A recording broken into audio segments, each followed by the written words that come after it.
A national budget with no substance and no vision. The question is, who will shape our future? Join us live from the Parliament Chambers. Opposition Leader Kamala Prasad Biswas a response. 10 a.m. Friday on radio, social media, KPP Senior Counsel response. Click, watch, listen.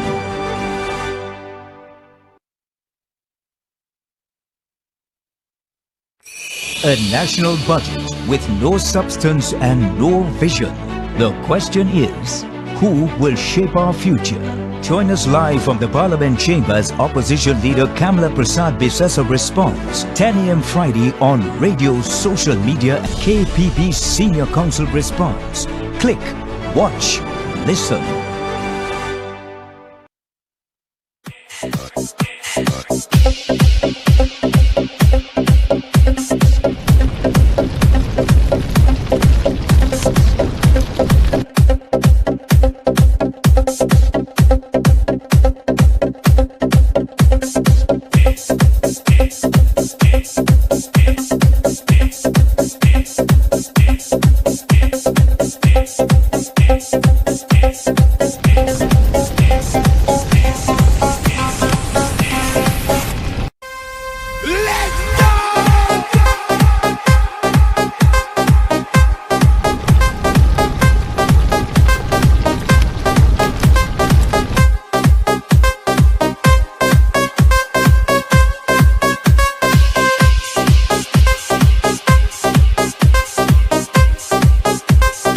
They haven't rioted yet. So I might raise it by another 15%.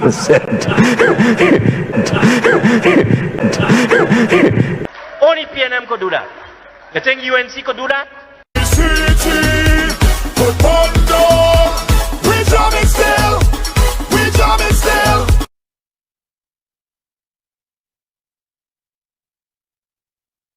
Douglar politics, this is Douglar politics, yo. Douglar politics, listen, Douglar politics, yeah. Douglar politics, this is Douglar politics, yeah. Douglar politics, this is Douglar politics. Douglar politics, this is Douglar politics, yo. Douglar politics. Good evening and welcome to Douglar Politics. No, it's not that I wear the same shirt 2 days straight and I ain't bathed. We taped this one time. We had to break it up into 2 parts so you could digest, because this amount of nonsense presented by Colm Imbert and the PNM required forensic detailed analysis of all the lies, the fantasies, the nonsense, and the roadmap to corruption that is Colm's budget. So we had reached 48 yesterday, 48 points. I have 96 points to make. So here we go. He called this budget tenacity and stability in the face of global challenges. Well, the Douglar renamed that is wickedness, insanity in the face of stupidity. He talked about fuel prices. He said, Madam Speaker, the unexpected 100% increase in oil prices from 2021 to 2022 frustrated our policy objective to liberalize in 2022 the fuel market, within which a standardized pricing system for motor fuels could have been established. I want you all to put this in. I'm going to read it again. Frustrated our policy to liberalize in 2022 the fuel market, within which a standardized pricing system for motor fuels could have been established. This man, this government is frustrated that they weren't able to put more pain on you. Liberalizing the gas market, the fuel market, means selling all of those gas stations, and those concessionaires who are in gas stations have preferential bidding. They could get first dibs on gas stations. And privatizing the gas stations, removing government price controls, and then allowing private individuals, either by themselves or through collusion, in an oligopoly fashion to put on and add on top of the cost of your fuel a profit margin in normal circumstances between 20 and 35%.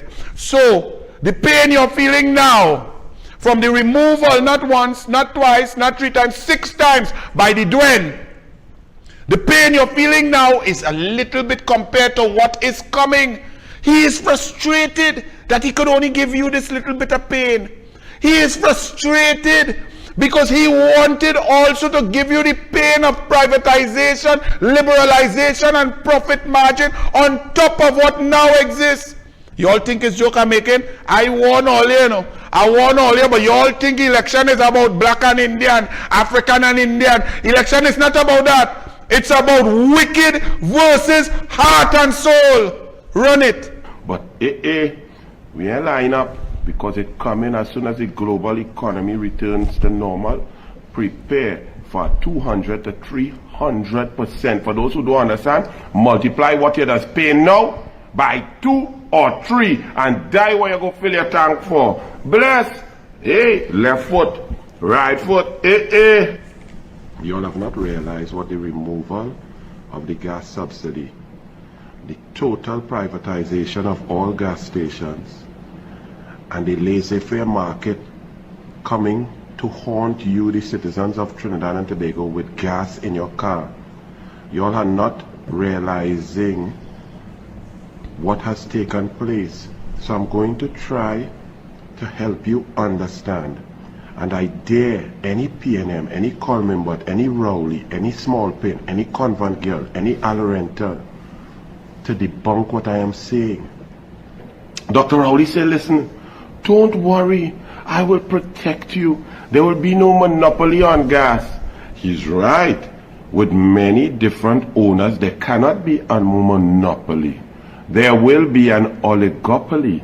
Collusion is oligopoly. It don't have to be a monopoly. Them boys know each other. 2 call, 3 cigar, and 5 glass of scotch, and you under pressure. That is Imbat, that is Rowley. The rich must get richer. You wean yourself up the government, wean yourself up the gas subsidy.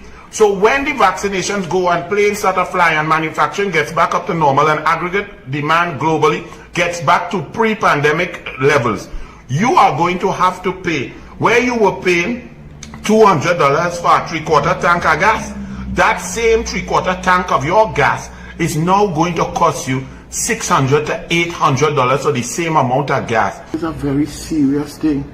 Now, Trinis, my people, Tobagonian, we just only get vexed when we feel it. You're feeling it a little bit at the pump now.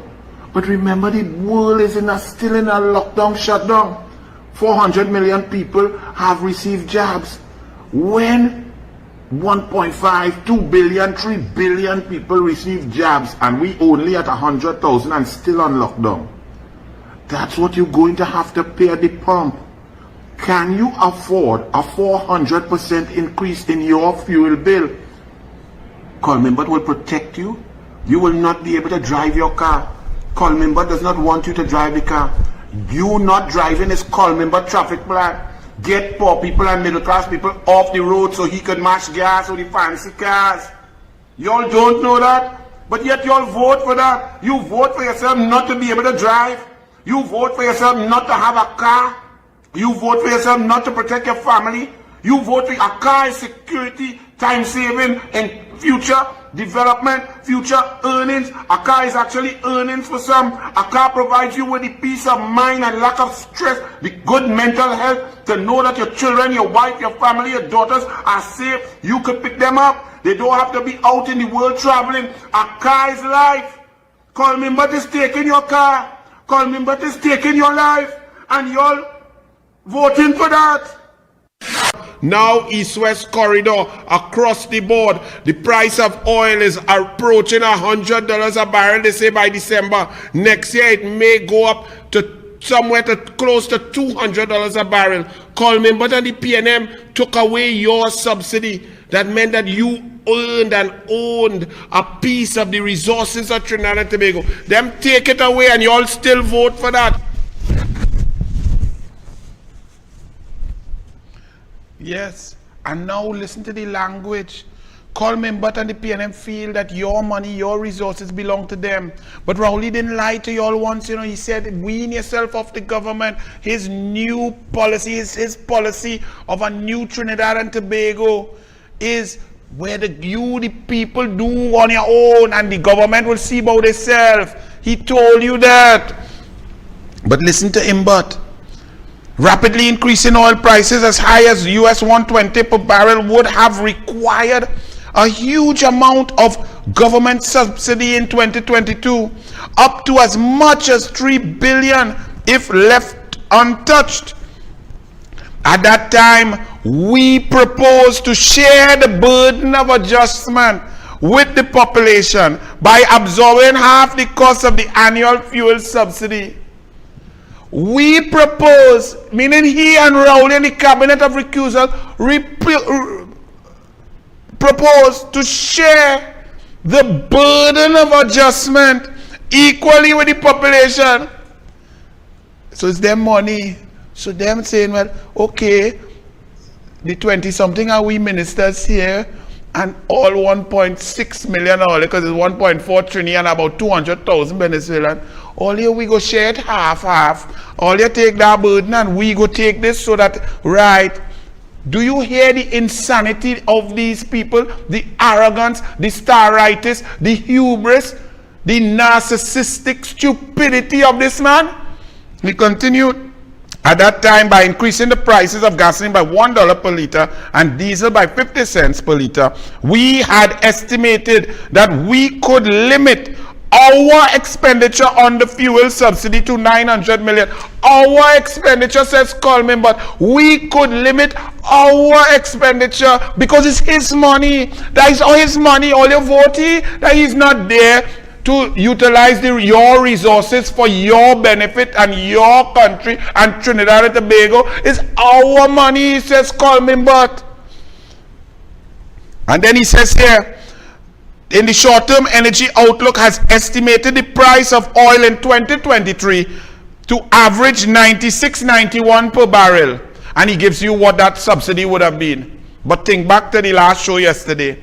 So if he's saying the outlook predicts 96.91, why he peg a budget at 92.50? Isn't that very close? Isn't that very risky? Normally you have a wide gap. Normally like Manning in 2004, 150, he budget at 80, 70 something. Kamla 125, budget at 81, 82. How Imbot reach 92.50 for 96.91? How is that? Because he don't want to put no money in the heritage and stabilization, because the law says that he cannot spend it if it's above 10% above what your budget at. So he budget high. So it would take long to get 10% above that, so he could spend out all that. And I'll tell you why. He go tell you what he going and spend it on. Because them went in your face and went in the parliament and the Senate and got procurement legislation that Kamala had there with a special majority, and take out pieces, take out disposal of assets. Now your assets being sold, medical supplies, other things, no procurement regulator, no regulation. 7 years in, the procurement regulator get about 2.5 years of salary and can't monitor nothing yet, because them starving him of funds while all your assets going, while procurement going awry, while Noel Garcia getting out tender with glitch from TSTT. He building hospital, airport, police station, fire station, community center, sports stadium. He building Red House, President's house, Prime Minister residence, and every house in Trinidad and Tobago with a gutted procurement legislation. One man, Rowley friend, bagman, well, I saw him by the grocery, all I forget, with one big bag in Alice Glen Massey stores. And I swear, I didn't have my glasses yet, but I swear I see Rowley name on the bag and Noel Garcia. But you people vote for that. Imbot said, you hear voices saying that if our refinery was still in operation, we would not have been facing increases in the price of fuel. Maybe they are right, and instead of fuel price increases, we would be facing bankruptcy as a country instead. Do you see the false Mein Kampf narrative? They just keep repeating a lie. Petrotrin was an a net earner of foreign exchange. The burden on Petrotrin was the Malcolm Jones executive director decisions that crippled Petrotrin to the tune of $13.6 billion in debt. The debt service of that crippled Petrotrin. There was no advice from any expert to say shut down Petrotrin. But this lying clown comes here in a budget years after, 4.5 years after, when this country is suffering, when in the face of this global shocks and increases, had we had a refinery, our revenues would have been 2 or 3 times the amount. But he's coming to lie to justify a disgusting policy that put people out of work and shattered our energy sector and shattered the lives of so many people. Imbert said, compare this to Barbados, because he's going up to compare some prices of gasoline and so on. Compare this to Barbados, where diesel is sold at X amount and so on. My question is, Imbert, why are you comparing to Barbados? How much oil and gas Barbados have? How much bid rounds? How much deep water horizon? How much on-land oil and gas? What Barbados have? That's like comparing you to Shaquille O'Neal in a height competition. Why would you do that? Why would anybody do you that? Well, call me, but it's really short, because look at Shaquille O'Neal. What a ridiculous, abject, dishonest comparison.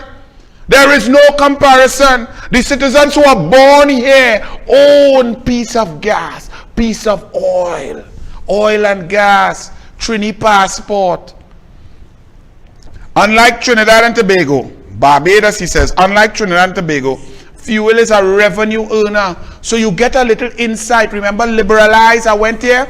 He wanted to liberalize so that fuel could be a earner, and then he could increase tax take too for his money that he could spend, and his friends and them could make profit. He wants to take your birthright away from you, put it in the hands of the PNM cabinet, and turn fuel into a revenue earner. Elections have consequences. Kamala's policy is obliquely opposite. Kamala believes that you are born here and that oil and gas belongs to you. It does not belong to her as the prime minister. When she's prime minister, she's just a custodian of your resources to enhance it, to invest it, and to create opportunities for your children for the future, to improve the savings, not to budget high up so that she don't have to save. There are clear differences, and that's why elections have consequences and very serious. He said much of which will have been taken from other areas of critical expenditure. Listen to this, because I've been trying to explain to you. Rowley's new society, which is wean you, the people, off of your resources and your money and let them handle it, and you can hear the language, my money and our money, and we share the burden, and we could have spent this, and if we didn't do that, which meant that if they spent your money on you, that is wastage compared to that's the PNM position. Hear this. When you talk about the actual, if we do not act to deal with this issue in 2023, meaning the subsidy, this could cost taxpayers $2.2 billion in the coming year, much of which will have to be taken from other areas of critical expenditure. So Imbert is saying, money to the fuel subsidy, which provides you with the ability to drive your car, security, safety, pick your children up, go to lessons, go to the beach, go to the pharmacy, go to grocery in safety, that can also keep all the costs down of your food, your bread, your rice, your medicine, your hardware items, your construction materials, all of that benefit to you. Imbert said that's not critical expenditure. You know what's critical expenditure? He want to build our next flyover. He want to let Noel Garcia build some more house. He want to go and build some more roads. He now deciding, after creating a disaster, to swoop in with lots of money to give contractor contract to build things. That's what he says. So their discretionary expenditure that they can determine and they can tender without procurement, that is critical. But expenditure that impacts your lives, the lives of your children, all of you, elderly, everybody. Keeps food price inflation, medicine, gives you the ability to live a higher quality of life. That's not important. But yet you all vote for that. That's what the man is telling you. They want to build an airport in Tobago, but they have no tourists arriving. So they build an airport for mosquito to land. They build in President's House, Red House, PM, them thing. They build in stadium, they can't maintain. We are firm in our view. Hear the language, you know. This is him, but we are firm in our view that this level of expenditure on fuel is not productive, and that taxpayers' money could be better spent elsewhere. I'm going to circle that. I'm going to star that, and I want you all to hear that again. This man is saying, we, the PNM, is of the firm view that this level of expenditure on fuel is not productive, and that taxpayers' money could be better spent elsewhere. What is he saying?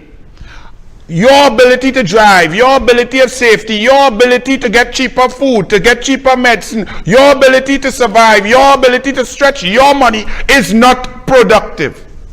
You know what is productive? He giving Noel Garcia to build a flipping airport and increase the budget of the airport from 300 million to 1.2 billion.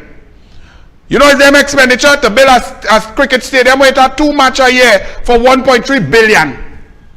To give NGC to waste 233 million against a project that don't work. To build a mosquito crack. To spend 453 million on a leaking red house. To spend 118 million on a plantation slave house. For the big president in she curtain to go and talk Queen's English. And y'all are saying that we vote for this. Their belief is that productive spending is 210 recusals, heading towards 500 recusals, not for you and your family and your children to live safely and have some money that you could save. He says now, but social grants, some areas where we believe that this money is better spent. So he's creating now, concocting a fantasy position that gives the impression that he cares about you, and that the real productive spending he's comparing it to is what he's going to say here now, when the truth is that it's about the recusals and the contracts that they want to give out. Because I'm going to show you some areas where we believe that this money is better spent are social grants, right? Disability grants, social assistance, water supply, electricity supply, right? Tea and tech. Okay. Let's analyze over the 7 years. They've cut every social grant. They cut school feeding. They cut food cards from 42,000 under Kamala in 2015 down to 18,000. They cut disability grant. They cut the grant for differently abled children to go to school, the 2,500 per term per student. They cut every bit of grant. They cut baby milk grant. But now he's telling you that the reason he want to cut your fuel subsidy for you is to spend on them things that them already cut from since they come in. Talking about healthcare and CDAP. Old people can't get their medicine. Talking about Caribbean Airlines and going up and so on. All lies. Page 59 and 60 of lies. They're continuing. Where we reach? 55. Digital transformation. Madam Speaker, says Imbert, technology affects almost every aspect of our 21st century life, from transport efficiency to food and healthcare, as well as productivity. The internet has enabled ideas and resources to be shared. Talking. But just recently, his own minister, the one good PNM probably in the cabinet, Hassel Bacchus, Minister of Digital Transformation, he had to come and say, due to lack of funding, we will not reach our goals. We go try we best. All you feel I lie? No. Actually show them that me I lie. Bacchus, TNT will not achieve goal, but will be well on its way by 2025. Digital transformation setback. Trinidad and Tobago will not be digitally transformed by 2025. But it will be well on the way to its objective, Minister of Digital Transformation Hassel Bacchus said yesterday. Speaking at yesterday's post-cabinet news conference at the Diplomatic Center in St. Anne's, Bacchus said the proposal to have a digital vaccine card, not a simple matter. He said the technology was there, but there were problems with the quality information contained in the database. He said some of the information was inconsistent and so on. He said the ministry can still launch a project with the expanded idea. Asked whether the possibility to work towards digital transformation could stop if there's a change in government, Bacchus said his mandate does not extend beyond the natural life of the government. What sort of stupid question was that? Digital transformation had begun under Kamala since June 2010 and was moving from through the schools across the board into PTSE, into all the ministries. The PNM came under Rowley and stopped it, and now come to create a ministry for poor Hassel Bacchus, and he get no resources, so he now have to stand up and say, well, I had some goals, but I ain't gonna reach my goals. It's best I just say, boy, Anil was right. You don't have to tell me, my brother, it's okay, he's still a good man. And now Imbot comes to talk about that, as if they really cared. This is a budget of total fabrication, total dishonesty and lies. Let's hear some more arrogance from Imbot. Public sector wage negotiations. Imbot said the approach to achieving this objective must be careful and consistent with the known availability of resources. No responsible government can contemplate bankrupting the entire country simply to appease a portion of the labor force. If anybody is in the labor force and you all vote for this, I cannot understand. This is a blatant disrespect and attack. The only thing he do is cuss all you. He said, this is dictatorship personified. The PNM has suffered labor.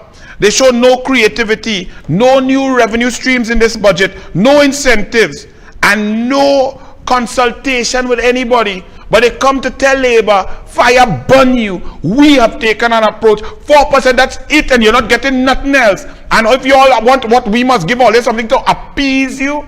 No, should show the value. Because of your policies, even the money that the labor is earning is worth less. The purchasing power parity of $1 is going down because of your ridiculous, dotish, incompetent policies. You're taking up the food price, the fuel subsidy, inflation, the lack of agricultural output, the lack of local content, the lack of ease of doing business, the importation of food, the increased taxes across the board, the traffic, the increased cost to do business, the lack of foreign exchange has eaten away at people's money. And you have the arrogance to bad talk all of labor. We are firm in our view, says Imbot, that our current offer of 4.0% over the period 2014 to 2019 for the mainstream public service, although it will be a challenge to raise the required funds, is practical and equitable. So says him, so says he. But he went in a parliament to create laws and tax breaks and so on when he is a developer of multi-story dwelling buildings. And I see a video by Dobson showing in Port of Spain, right by that building Alora, going north towards the Savannah, smooth, and south coming up the pothole. But he cares about you, he loves you. Yeah, 10,000 votes in Diego Martin Northeast. Take it or leave it. And then Rowley tell all you behave. And what was incredible, because he did some mathematics here in the budget, he said it's approximately 500 million, and it should for the public sector workers. And it should be noted that this offer is extended to the wider state sector. Additional cost will almost double to approximately $1 billion, and the back pay that will accrue and due to all of that. So the head of the PSA, right, Mr. Leroy Batiste, says, basically showing that Imbot lie. He say, Well, if him but say what he say in the budget day, bring that paper, give me the total amount. I taking that. Because he's basically telling the country, him but lie. The numbers that he's quoting are not, the maths not mathsing. But you know what the news they did? The PSA ready to take offer. Now Mr. Batiste said, him but them figures you're saying they lie. But since you say that, put them figures on a paper, I go take that.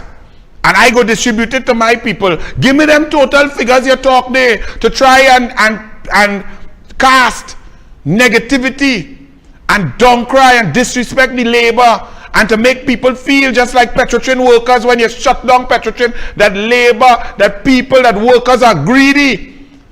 Put that you say there, put it on a paper and I'll take it. He was being facetious. And look what the news they print. PSA ready to take the offer. In other words, to give the wider population who not paying attention through the headline, hey boy, PNM making sense. Labor crumbling, they taking that thing. Nonsense.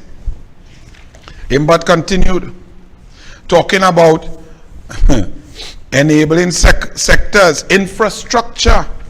Imbert said, and he goes through a set of projects. Now remember, I just spoke to you about, he says that making your life easier and keeping money in your pocket and keeping the value of your dollar up and giving you wages, that's unproductive. So the fuel subsidy that helps all of you citizens, whether you own a car, you don't own a car, whether you're traveling, you're in bus, you're walking, wherever, it benefits all of you because of the knock-on effects of keeping prices down across the board.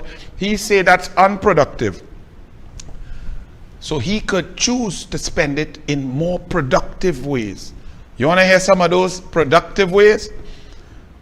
Our infrastructure, which has deteriorated due to the pandemic. See, the pandemic caused the roads and them to mash up. But we're going to undergo a major repair rehabilitation exercise. New state company going to get 300 million there. We also have just raised a further 250 million loan financing for the program for road upgrade.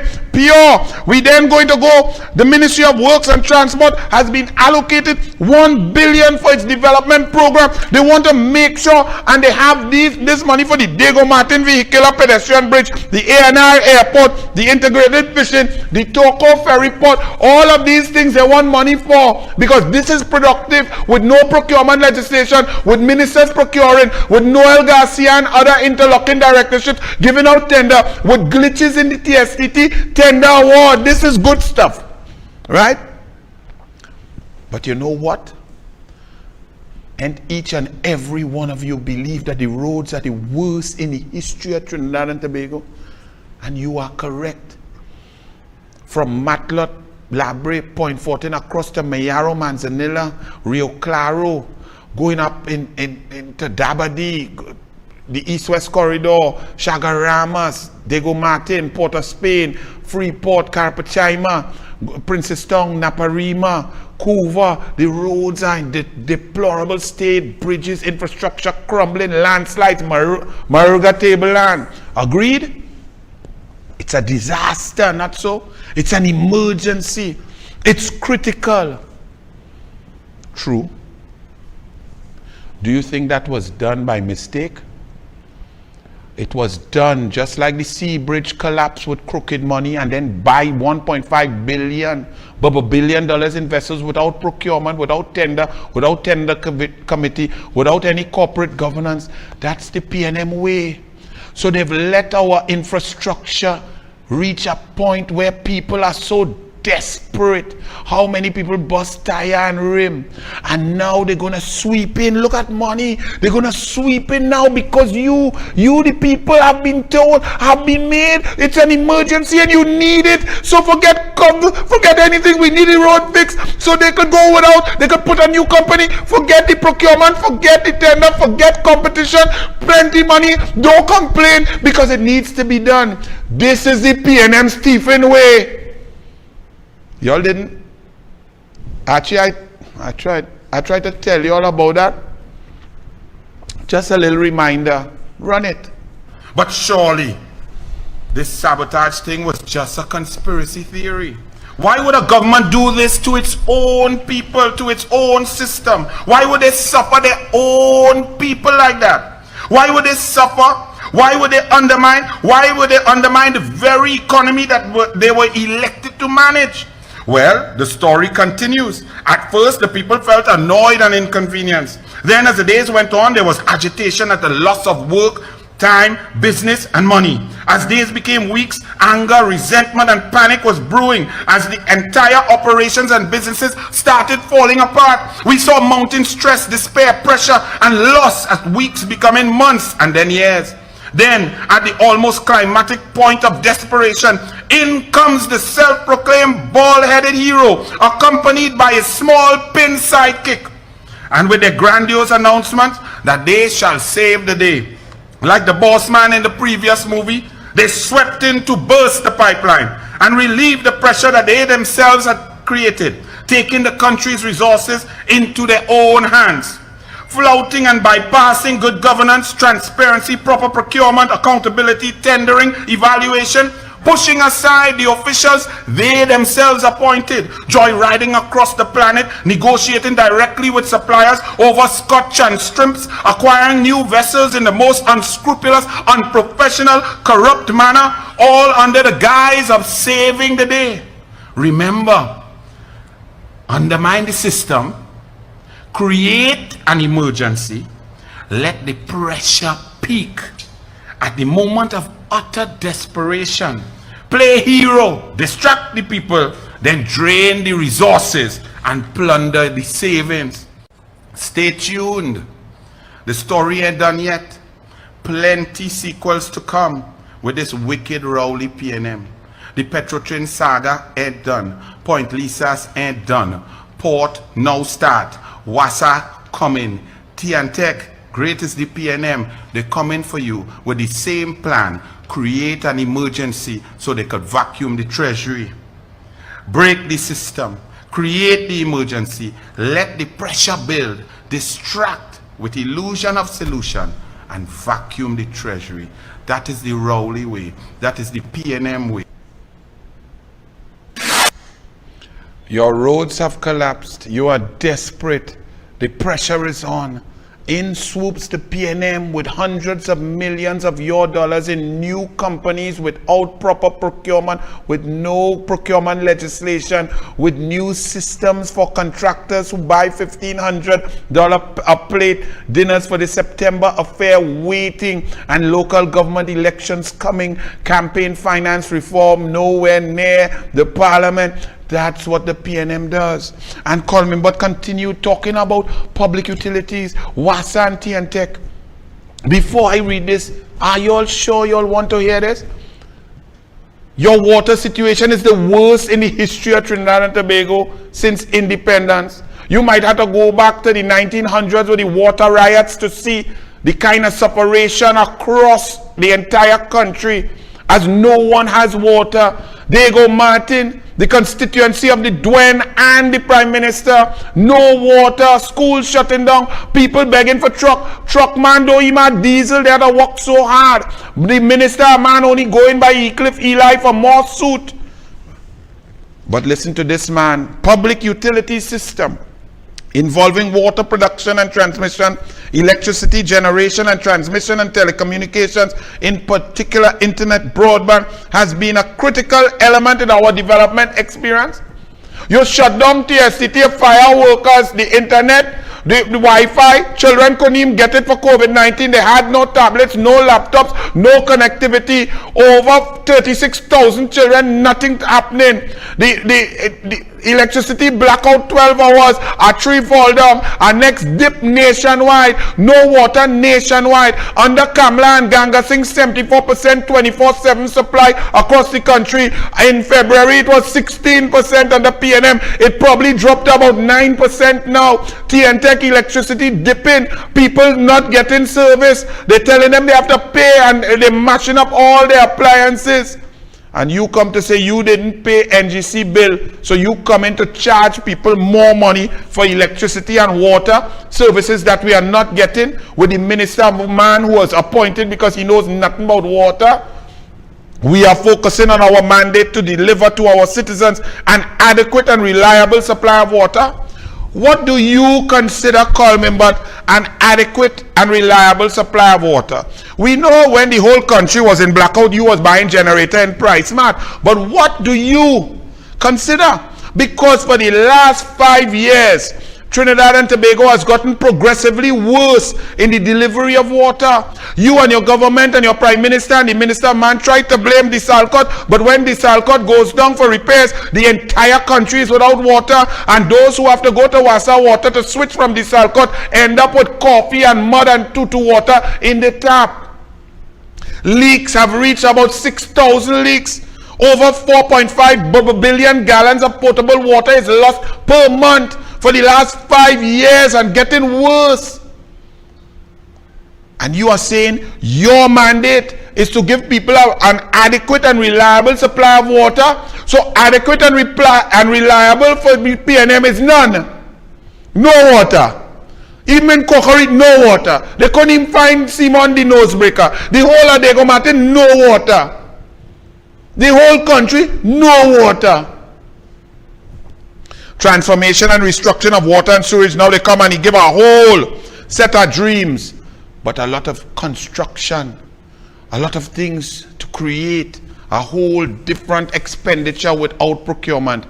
This is what you get when you hire a thieving, lying government with a Prime Minister who began with landed gravel roll from by a hospital to somewhere by he, moving to Renaissance, into Greenvale, into called the heart attack come down because a contractor didn't get a contract, into Email Gate, into HDC Gate, into Delcy Gate, into Paria Gate.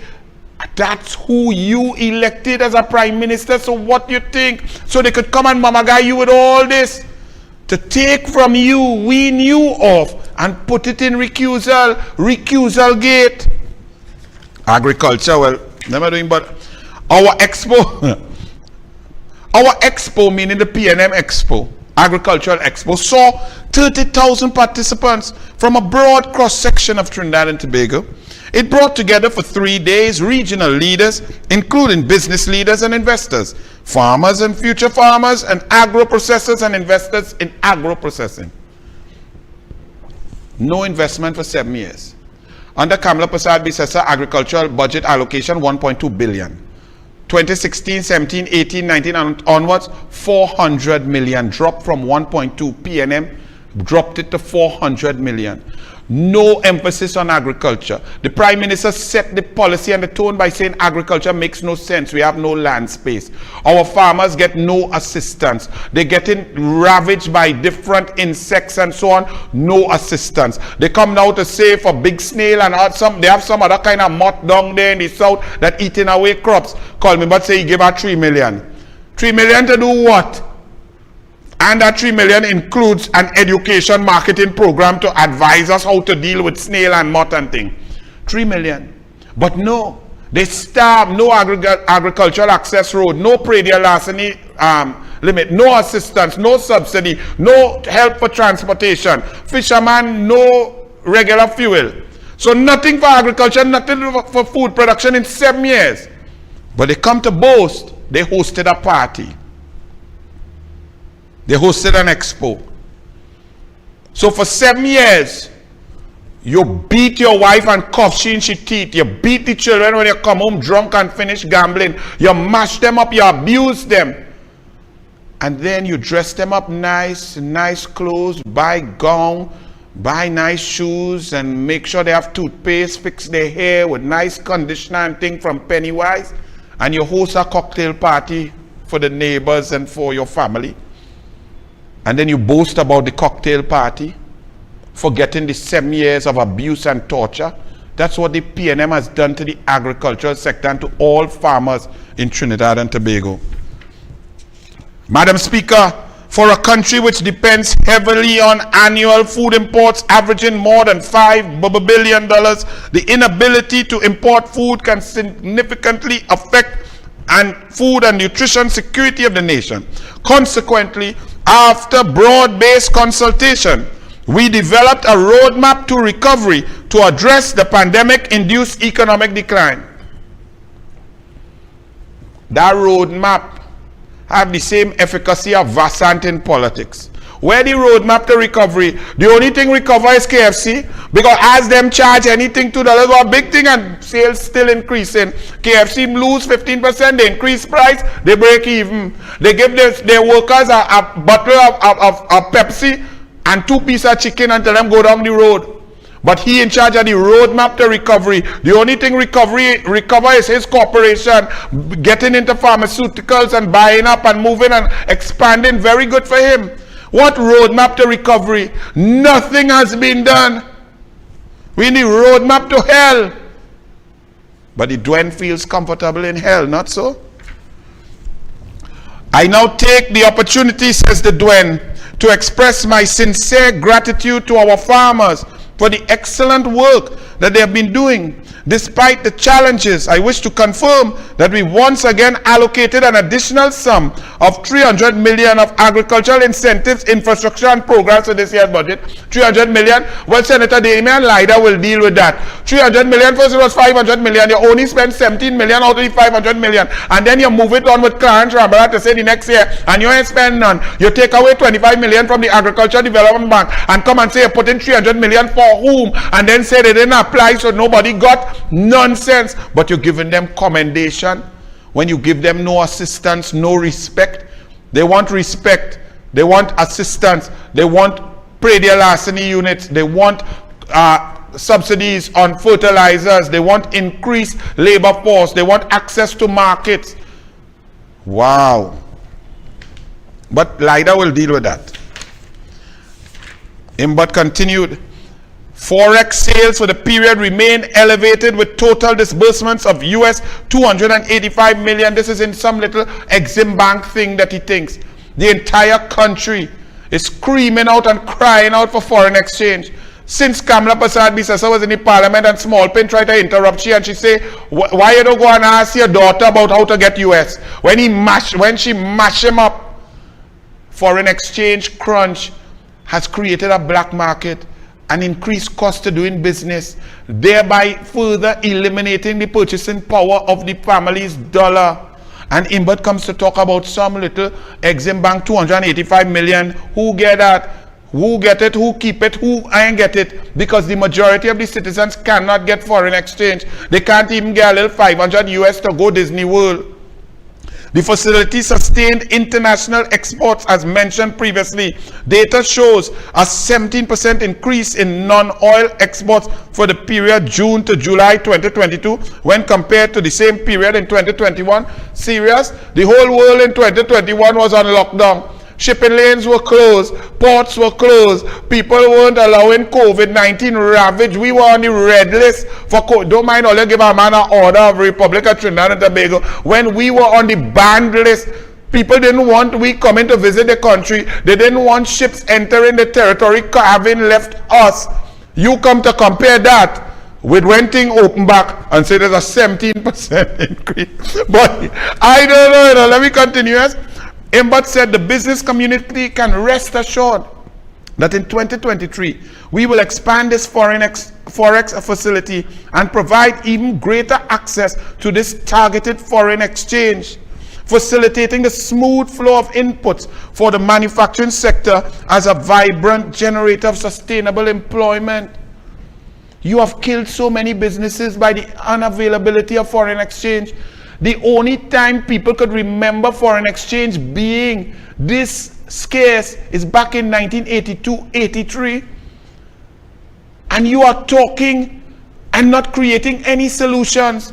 You are trying to big up a small facility that has not, the leak big like Brian Manning that couldn't fit in a photo.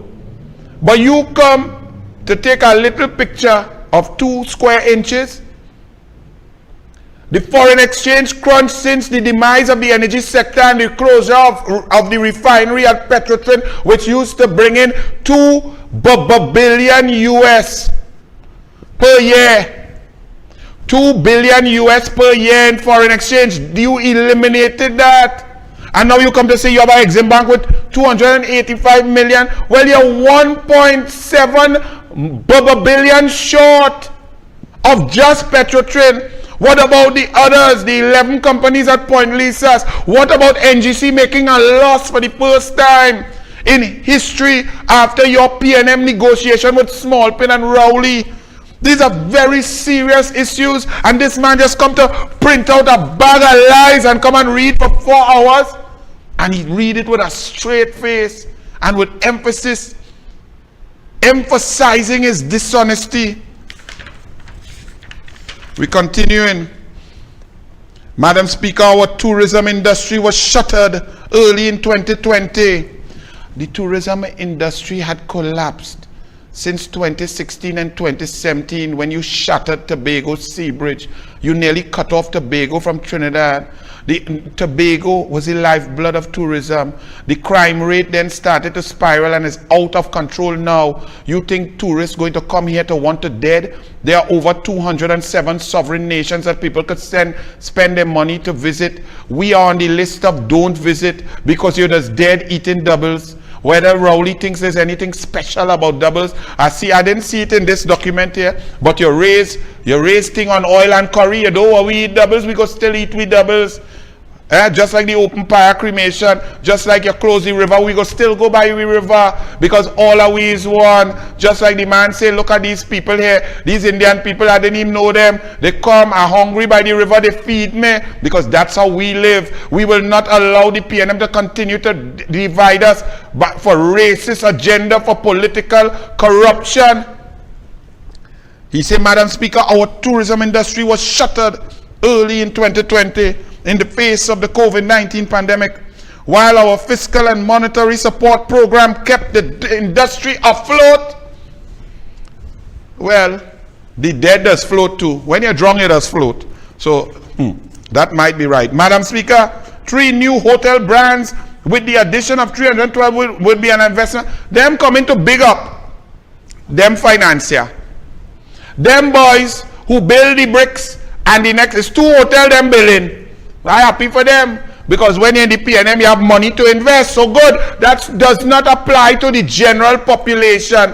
International investors, one came Suncorp to build a hotel in Tobago, and them must be regretting that because it's busting, because nobody here coming to stay in that. They at about 18% capacity. They're hoping that the Tobago Carnival they could get a little 2 weeks at 80, 90, 100% capacity, but right after that it will diminish until Christmas, where they will go back up to 70, 80%, and then that's it. Because the PNM has not marketed Tobago. They've shattered the tourism industry and coming to tell me about 2 hotels that PNM financiers built, and one of them is the Bricks. Well, the Bricks by Marriott is a boutique hotel in Cascade, Port of Spain, that opened in February 2022 and has added 161 rooms to the hotel room stock. How many of those 161 rooms have been utilized for more than an overnight stay from Trini's domestic tourism going to do our birthday?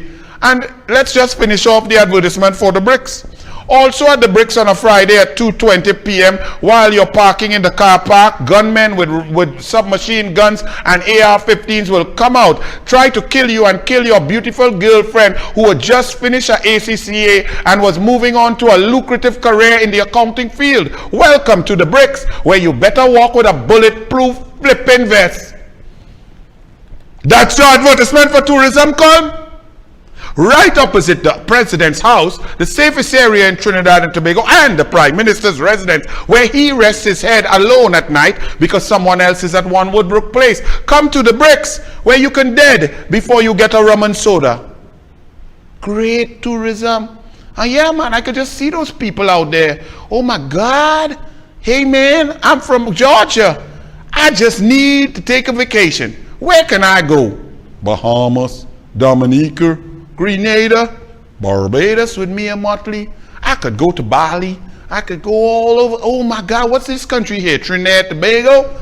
Oh, let me go down there. Oh my God!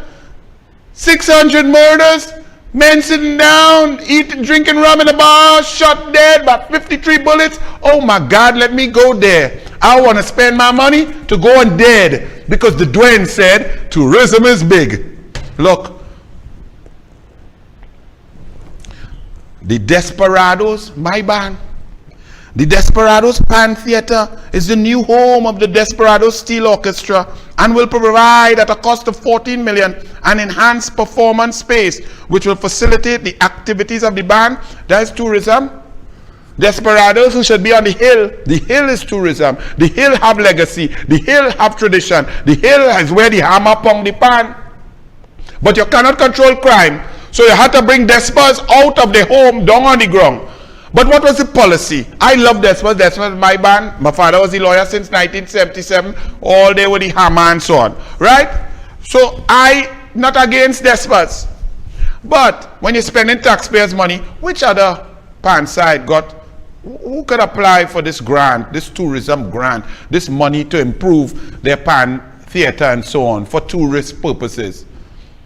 And which tourists coming down on the flat day when gang warfare going on and gun bullet ringing out every night on social media? Health. Madam Speaker, we have been strengthening our health system aimed at ensuring that our citizens have equitable access to quality health care, thereby improving their quality of life. The COVID-19 pandemic, a potentially deadly and highly transmissible virus, tested the strength and resilience of the system, including our parallel healthcare facilities, and from all assessments, our combined health system successfully navigated the challenges.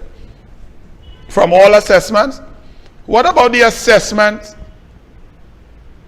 that was undertaken by your Prime Minister and your cabinet from some health professionals, and they put in a 105-page scathing report at every level of inefficiency and inadequacy? What about the specialist doctors who said that the man who should be putting on play and painting sign at Queen's Hall, Davlin Thomas, was running and managing Couva Health Facility in the poorest way?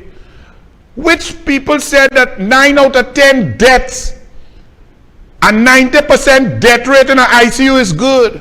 And it didn't, that, and what?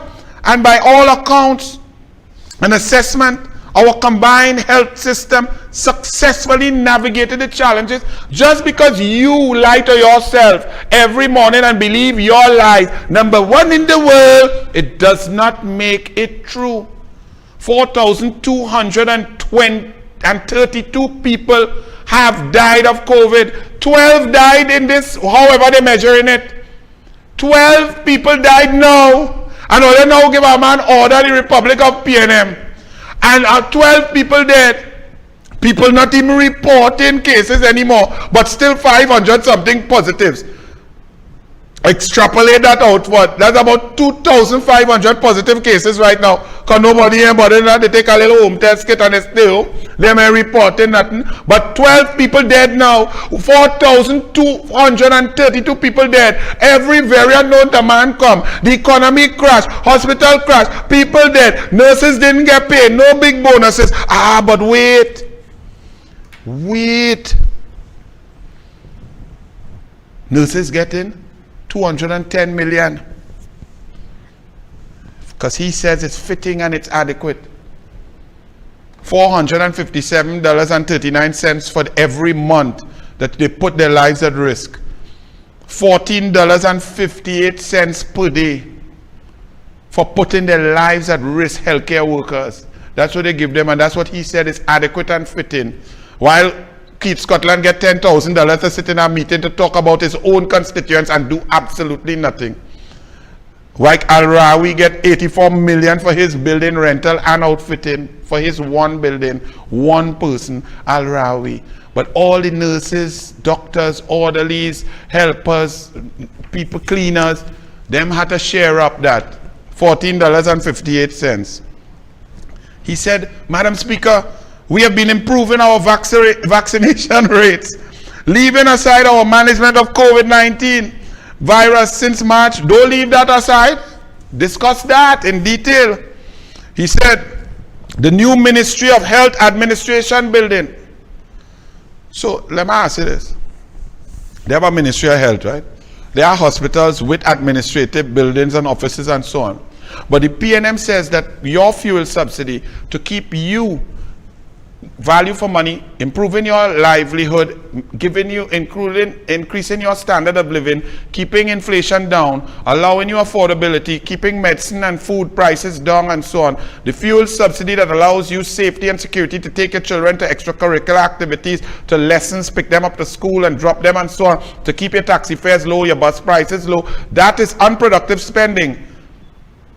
But they spent 150 million on the new Ministry of Health Administration building, which is to be completed in 2023. It's right there on the Savannah, next to Holy Name. They are a big monstrosity, look like 6-8 stories high. Bring all of the ministry services and units and departments and affiliated organizations such as Pan American, bring them all into one building, all into Port of Spain. So all of them that all over, bring them in, bring more traffic. That is productive spending. Why? Because tender and contractor. Hey, who is the contractor? NH, who is NH? Emil Elias, Rowley. What? Them is good friend, them know each other. I don't know, I don't know. What was the last hospital? Scarborough, who was that? Landate, where the gravel rolled from by our hospital to, I don't know, nah man, I don't know nothing. Y'all vote for this. Housing. Madam Speaker, we in the PNM have long understood the relationship between housing program and economic development. That's why in the 7 years all you ain't build no house. That's why you know, the only thing all you know about is housing and voter padding. That's why all you want to build house in the nurseries in the constituency of St. Joseph. You could pad there from now till thy kingdom come. You could put super pad, super absorbent pad. You could put stay free maxi pad. The convent girl will get a cut tail. The Kamala send the Douglar there, boy. All you have to be mad. So all your pad. Because all of that pad is LBW and wicked bowl down.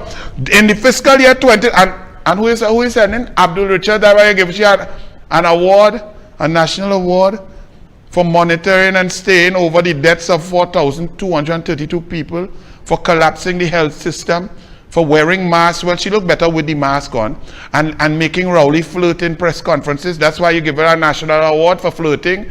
That's who you're sending, St. Joseph. Send Sheena. We go talk about Mark Richards, right?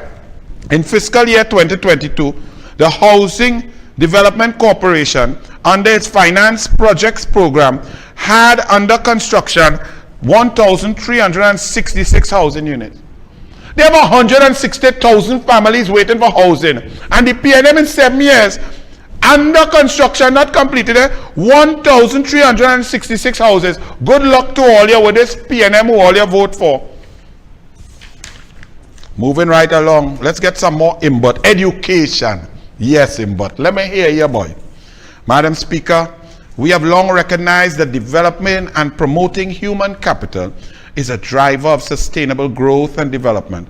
Our continuing and high levels of investment in the education sector has been a major element in our human capital development.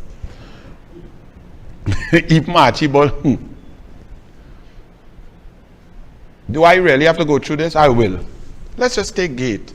Fazal Karim, GATE, including TechVoc, talent identification, 726 million in 2014. But as of now, cut it down to 350, and then comes in this budget and said, well, I increase it to 50 by 50 million. So 350 plus 50 is 400 million. That's half of what Fazal Karim was investing in GATE for our children across the board, Trinidad and Tobago. 59,000 students were accessing GATE under Fazal Karim and Kamala Prasad Bisesa. Now it's down to 28,000. And you in the newspapers putting, oh, increasing GATE. How can you increase? That's like saying, well, I was tall like Shaquille O'Neal, 7'2". I got short like Coleman Butt because they had to cut off my 2 legs. But I put on a high heel boots and I gained 3 inches, and therefore I am tall again. That is what this clong is saying. That is what they are printing here. Now, I don't also have to include Tim Gopi Singh, the guidance counselors, the food, school feeding, the laptop program, the 106 schools. The 106 schools that your Prime Minister Rowley get up on a platform and lie and talk and laugh. And Dennis Moses and them PNM in the front laughing. Where they build the school, tell Kamla, media, all they ask Kamla, where the school? Tim Gopi Singh show you every single school that Kamla built. But he couldn't believe because he's so incompetent and he so don't care. And he did not build a school himself in 7 years. But he couldn't believe Kamla, 106 schools, Rowley, none. Vote for Rowley. Why? So you don't like education? But he's telling us here that education is the thrust. They cut everything. They cut UTT funding. They cut COSTAT funding. They cut NESC funding. They closed down MIC centers. They cut funding across the board in education. And they come to tell you that early child health centers and primary and secondary schools, we have built tech, VOC and tertiary. When? Since Dr. Williams, what you build? You lie. Y'all didn't build anything. He said ranking out of 157 countries in respect of its human capital index, which measures the countries which are best in mobilizing the economic and professional potential of its citizens, places Trinidad and Tobago at 67. Some World Bank ranking, right? What was the ranking in 2014, 2015 then? If we 67 now, what were we called? Are we falling like a big stone? And come, since we are managing and addressing our human capital, how come we had for the last 4 years the worst CSEC, worst CAPE, worst SEA results ever? How come we have the lowest enrollment in university and tertiary education, the lowest since 2015? How if we are advancing, how come we are, I don't understand. There was a reduction in pupils who he's talking about, and then he's talking about what I now say here. But here is solution. During the period July 18 to August 12, 2022, we administered a vacation revision program in a face-to-face format at 26 secondary schools and treated with remedial work for learning lost in the short term. We allocated 10 million. 24 days. Children who fail, some get 0. All who get less than 50%. Out of the 9,000, only 2,100 went. They spent 10 million and call me but comes and said, yes, we good to go now. Our children could read, write, do the maths. They know the equation. Yes, man, that 24 days, that was a serious thing, boy. Yes. You all have a big man, a minister of finance, reading this kaka splat in the parliament. And you all voting for that? Secondly, we have distributed 7,000 laptops to means-tested students and teachers, which brings to 63,410 devices distributed between 2018 and 2022. Out of that 63,000 that all you say, 42,000 was private citizens handing out and giving out like sprangers. And you all come in to claim that, but I thought laptop program was ridiculous, was dotish, was nonsensical. And if now the children are performing worse than when Rowley said the children was Duncy head, then why are you giving them laptop now if the policy of the PNM stated that children giving a laptop is a waste? How come you're boasting here? How come you're giving now when the children are actually Duncier than when Rowley said? I don't understand. All you help me, please. Help me out. Archie, press play and show them. Just remind them now. Donaldsy Head, first former. Donaldsy Head, first former. Addressing the information gap is important to fighting poverty. We must close that gap. The government will provide a laptop to each secondary school student this month. This will ensure that our children can compete in a world where knowledge is currency. Donaldsy Head, first former. Mr. Speaker, with respect to the question of the laptops, the provision of laptops to entry-level students is downright foolhardy. It is logistically burdensome on students and parents. It puts some students at risk. It is overly expensive. Mr. Speaker, given that a not insignificant proportion of our youngsters are challenged to score well in basic reading, a computer in some of those hands could be an unintended distraction. What is the purpose of providing these computers? When the whole school gets laptop, Mr. Speaker, on this explanation, Mr. Speaker, the Minister of Education has a laptop for you. He thinks you're a duncy head first former. In the school program, laptops, contributing nothing to the children's education and was disrupting the school program. And what your government did, we stopped the contractual arrangements. We did not take away laptops from children. We did not take away laptops from children.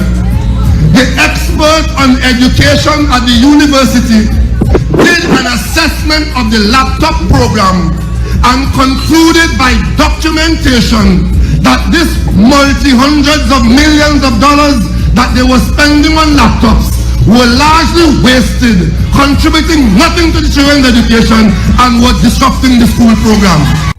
A main area of focus this academic year is the ministry's digital transformation program, comprising 13 projects, including the transition to e-books, the digitization of all teacher and student records, and the introduction of e-classrooms for all our teachers.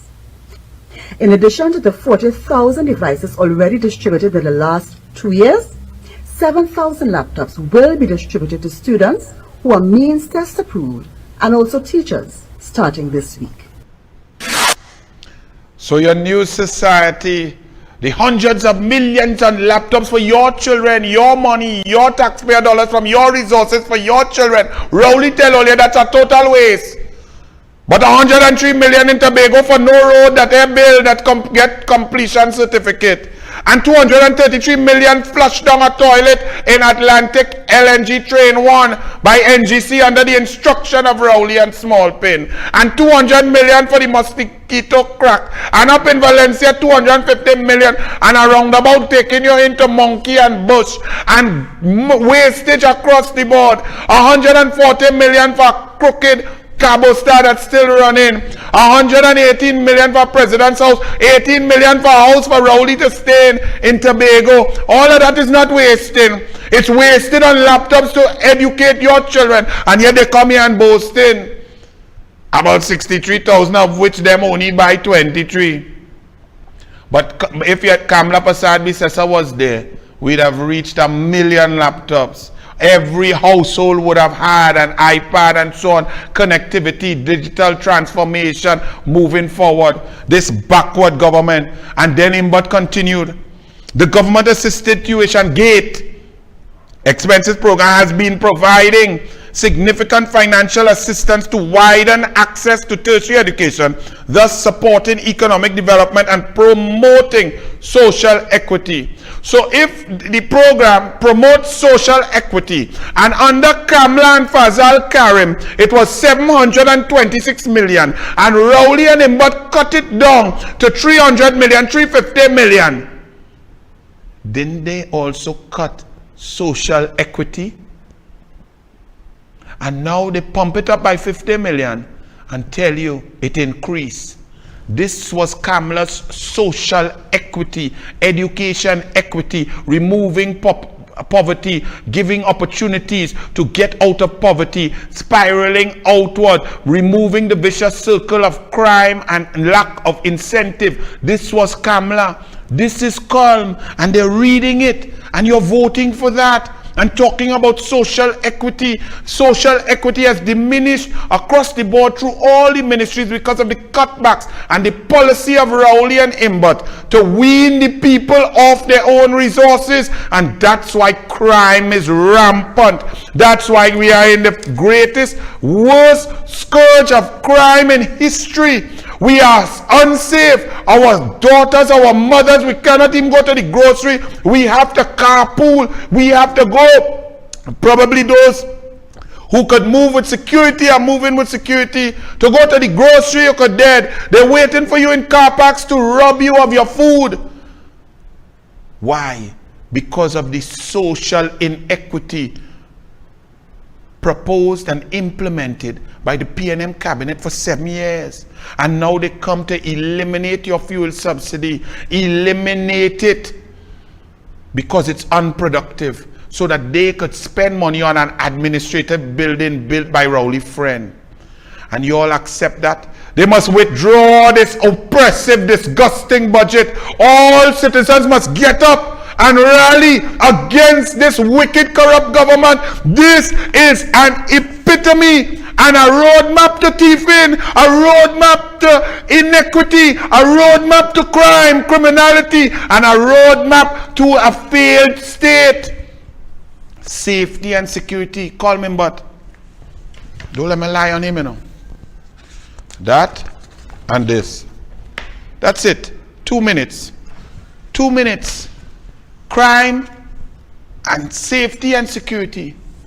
In a 4-hour and 12-minute budget, 2 minutes. 2 minutes. That's approximately what Colm is accustomed doing in a different sphere. 2 minutes, that's the best he could do. But 2 minutes on crime and criminality and safety and security. The number one responsibility of a government is to keep the people safe. Do you feel safe? If you don't feel safe, then you must get together and eliminate the PNM. The PNM is not eliminating criminals. They are creating the social inequity that is creating more and more criminals and making you unsafe. Elections have consequences. People must stand up. Kamala Prasad is going Friday to rebut this budget. You people, wake up. Come over Facebook. Go down there. Show that this budget must be discarded and thrown in the dustbin of the PNM by Balize House. 2 minutes. 2 minutes on safety and security. Well, sport. They put sport on youth. Well, last year, actually, sport get 1 minute and 23 seconds.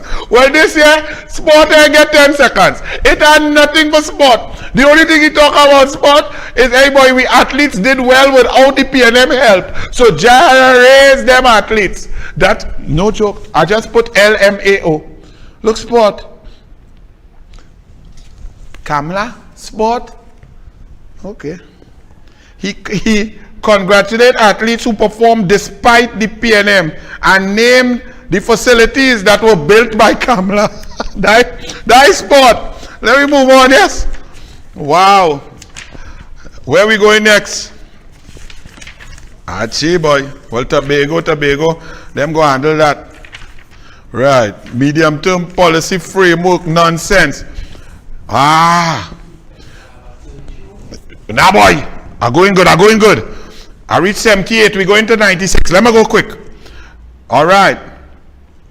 The U.S. Well, I already dealt with this. Here he puts he pegs the budget at $92.50 per barrel and $6 per MMBTU, as opposed to $8.80, which is where the price might remain. He puts the gaps very small so that he could spend your money. He don't even want it to, he don't want to be forced by the law to save it. He want to spend it, and that's what you all vote for, because his language shows, I will share the burden with you, and we will spend, and we say it's not productive, and we will choose, because you all elect a bunch of arrogant fools who do not even understand what their job is. He is in charge. He feel like he bank account. The treasury is his own. Based on consideration of all these, he put $92.50, right? Personal income tax, he come back with that thing. Every year, well, we get a little clap. So you increase that, so for the first X amount, you don't pay tax. Congratulations. Nonsense. He going through all of this, and then he come in. He can't catch no criminal, but he raising fines for illegal state timbering, illegal quarrying, man thieving copper in front of police station and in front of minister's house, but them raising fine for men who go thief timber up in the forest. Who go in and catch them? What's the point of a fine that is not implemented and that the police cannot catch because you're not resourcing the police? Illegal quarrying. Scrap iron penalties. They collapse a whole industry because they're unable to monitor, unable to manage. You just shut down people work, lives and livelihoods, creating the opportunity for more criminal activity. Firearms users license. They can't stop illegal criminals from having AR-15 submachine gun with silencer, guns all over, people dying all over. But the PNM come to say, all you who qualify and have legal firearms, we going to tax all you. That's not, he said they're going to double it 100% and so on for legal firearm users. So we, legal people who have Trinidad and Tobago, our citizens who want to protect themselves, the PNM penalizing you for having the ability to keep your family safe, while criminal driving wrong in car, opening 4-door and 3 submachine gun coming out. That's the crime. But you all vote for that. What do you want me to say? The threat of the giant African snail, I think $3 million. Yeah, how much snail they go kill? Why they don't take all the snail and drop it by he?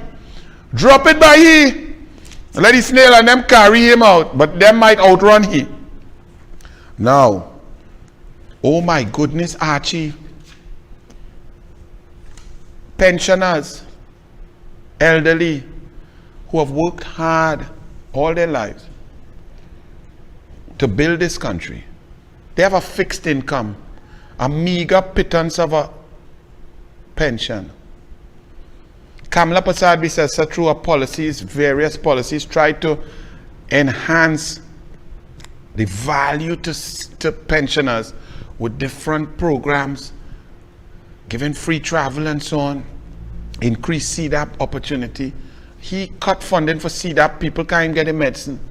This man, knowing that pensioners are on a fixed income, a paltry income, and due to the inflationary pressures put on by his economic policies, the value of their pension has diminished because of his stupidity. He come to hit them tax. They now have to pay 10% more for tea and tech, 10% more for WASA, and if they want to go to Tobago to relax and de-stress from his policies, they now have to pay.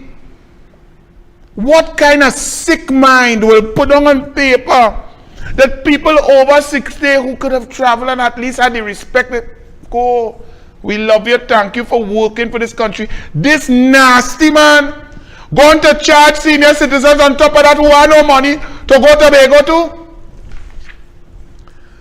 Accordingly, with oil prices, this was their $90 range. Look at this. He's talking, right? He pegged it at $92.50. But here he says, just to link back to 78, with oil prices still in the $90 range, we have the firm view that another increase in fuel prices is regrettably required. And now you get it. He put up premium to $7.75, super gasoline to $6.97, diesel to $4.41, and kerosene to $4.50. You have no regular fuel as fishermen. Kamla had regular fuel and will remain, and when Kamla come back, she will bring back regular fuel for fishermen to buy fish, to catch fish for us to be able to buy. Archie, put up Kamla versus PNM and let my people decide what they're doing, because Rowley and the PNM must go. Watch it. Under Kamla in yellow, super $2.70 per liter. Under PNM now, $6.97. A $4.27 increase per liter.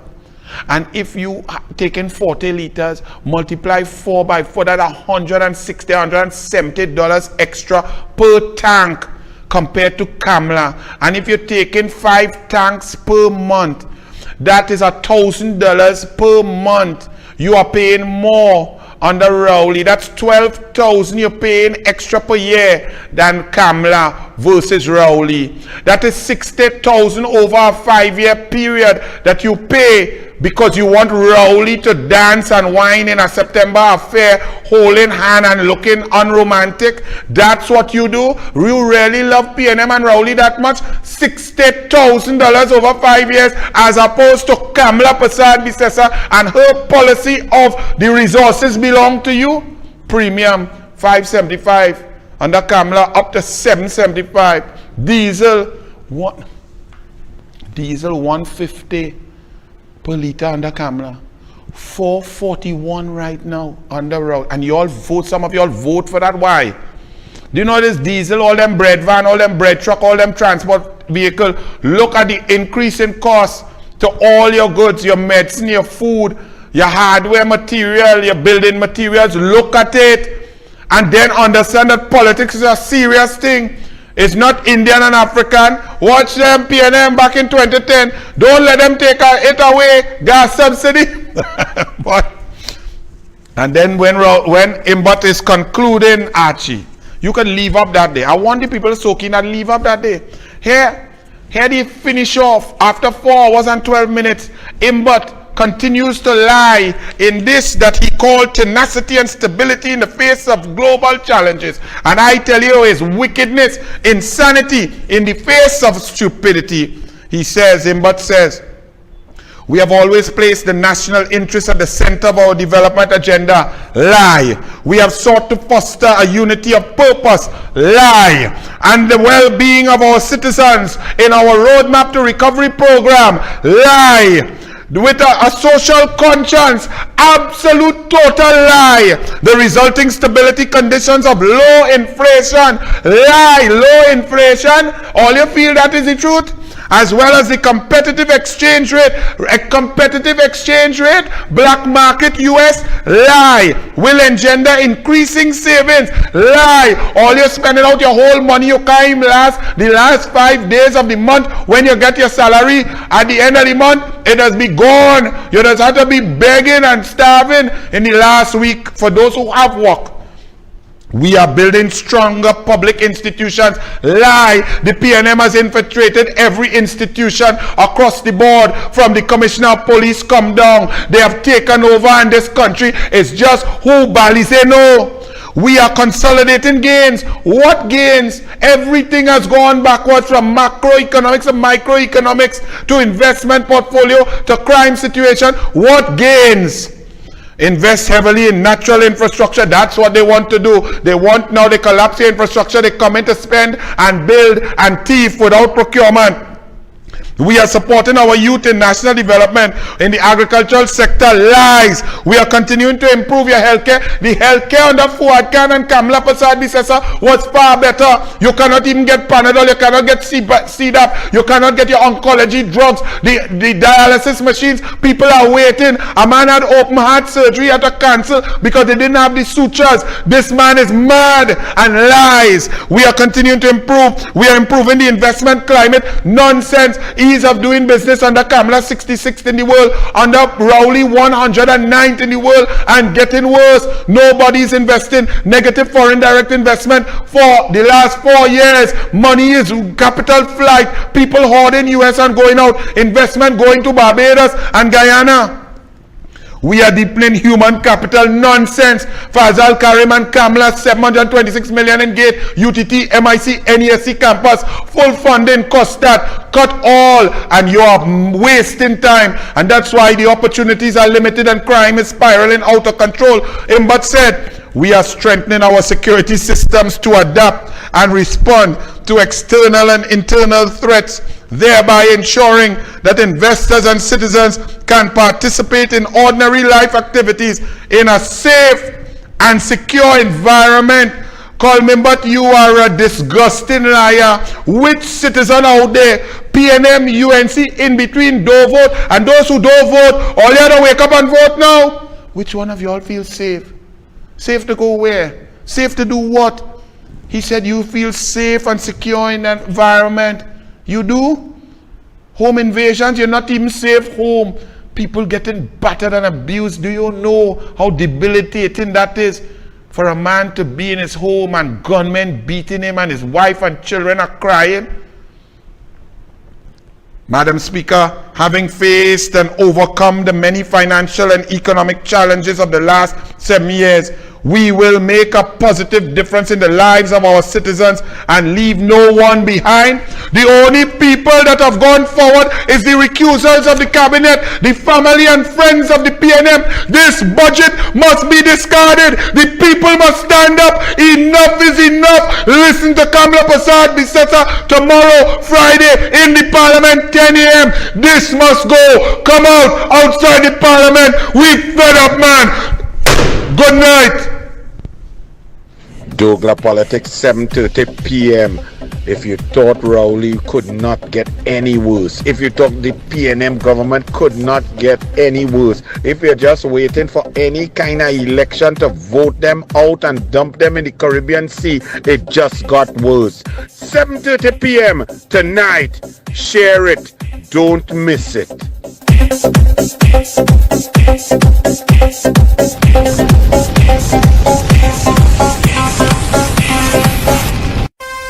Let's go!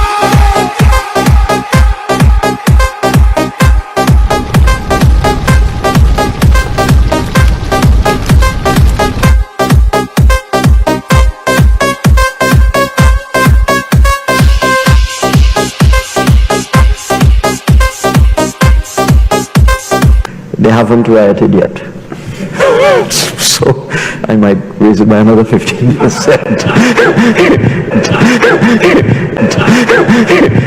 Only PNM could do that. You think UNC could do that? Douglar politics. We have to discuss this. Douglar politics tonight, 7:30 p.m.